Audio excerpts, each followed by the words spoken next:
చుక్కెదురు ప్రభాకర్ రావుకు big shock ముందస్తు bail petition కొట్టివేసిన హైకోర్టు అంటూ చూస్తూ ఉన్నాం. సో ఇక చిచ్చా రావాలే, తొందర రా బాబు, నువ్వు వస్తే నీకు మంచి ట్రీట్మెంట్ ఉంది మా దగ్గర, నువ్వు రావాలి. ప్రభాకర్ రావు అనేటువంటి దుర్మార్గుడు రావాలి, వస్తే మంచి ట్రీట్మెంట్ ఉంటుంది, అందులో నో డౌట్.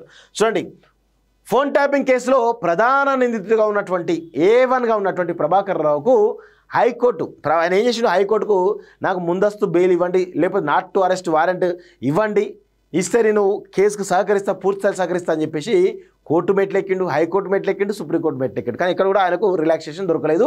ఆయనకు రెడ్ కార్నర్ నోటీస్ జారీ అయినాయి, పాస్పోర్ట్ కూడా రద్దు చేశారు. సో ఇప్పుడు అనివార్యమైన పరిస్థితిలో ఆయన ఇండియాకు రావాల్సిందే. ఏమంటేనేమో క్యాన్సర్ పేషెంట్ అది ఇది అంటా ఉన్నారు. ఏం క్యాన్సర్ అయితేంది, క్యాన్సర్ అయితేంది నాకు అర్థం కాదు. నువ్వు ఎంతమంది ప్రాణాలు తీయలేదు. అసలు ఇలాంటి దుర్మార్గులను అమరవీరుల స్తూపం ముందు బహిరంగంగా ఉరిదీయాలి. అమరవీరుల స్తూపం ముందు ఈ దుర్మార్గుణ్ణి బహిరంగంగా ఉరిదీయాలి. అప్పుడే ఇంకొకరు ఎవడు కూడా తప్పు చేయడు.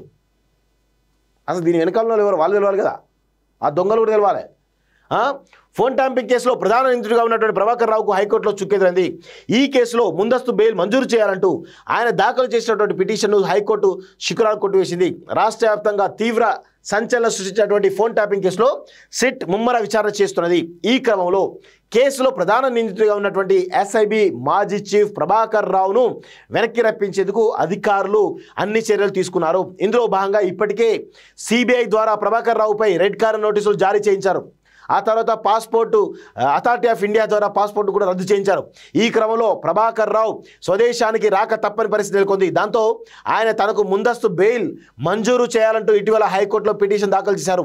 అతని తరపున వాదనలు వినిపించిన న్యాయవాది ముందస్తు బెయిల్ మంజూరు చేస్తే వెంటనే స్వదేశానికి తిరిగి వచ్చి విచారణకు పూర్తిగా సహకరిస్తారని తన క్లయింట్ సిద్ధంగా ఉన్నారని తెలిపారు. కానీ ప్రస్తుతం ప్రభాకర్ రావు క్యాన్సర్ వ్యాధితో బాధపడుతున్నట్టుగా పేర్కొన్నారు. తప్పేం లేదు, క్యాన్సర్ వ్యాధి కాదు. అసలు నేను ఫస్ట్ క్యాన్సర్ కంటే ముందు నేను బహిరంగంగా ఉరిదీయాలి ఇలాంటి దుర్మార్గులను. ఇదే కేసులో నిందితుడిగా ఉన్నటువంటి శ్రవణ్ రావుకు సుప్రీంకోర్టు నాట్ టు అరెస్ట్ రక్షణ కల్పించిందని తెలిపారు. ఆయన కొన్ని రోజులు మాత్రమే, అది ఎప్పటికైనా కానీ ఆయన కూడా అరెస్ట్ అవుతాడు, అందులో అది గుర్తుపెట్టుకోండి.